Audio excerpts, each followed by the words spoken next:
জংগলৰ ভিতৰত মানুহ সৰহকৈ ঘূৰিলে কি মজা লাগে গাই। আজি আমাৰ গেছক গেছ লৈ যোৱা জীপখন অহা নাছিল, আমি সেইকাৰণে অলপমান আগলৈ আগুৱাই দিম বুলি ভাবিলোঁ। আৰু কি হয় চোৱা, কি মজা আছে জেগাটো, তোমালোকৰ কাৰণে মই মিছা নক'ম। আৰু এইটো এটা মোৰ লগৰ হয়, কিন্তু সি ভিডিঅ' বনাই আছে বোলে।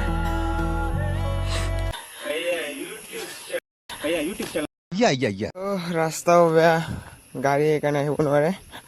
চামান তামান বুকি কিনে গৈ আছে কোনোবাই। জংঘলৰ আৱাজ কি মজা। আমাৰ এইখিনি জীপ আহি গ'ল, আমাৰ না কাৰবাৰ, আমাৰে হ'ব বোলে। এতিয়া ফাইনেলি জীপ দুটা আহি গ'ল আৰু যাবগৈ এটা জীপত 5 জন আৰু এটা জীপত 6 জন কৰি।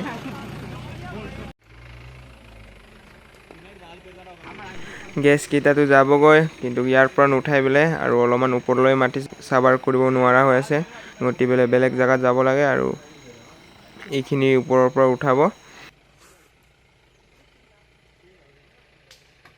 সিহঁতেতো গ'লগৈ আৰু আমি কি কৰিম, আমি আহি গ'লোঁ ৰুমলৈ। আৰু জল্দিকৈ তোমালোকৰ কাৰণে লগ পাম নেক্সট ভিডিঅ', আৰু আজিলৈ বাই বাই।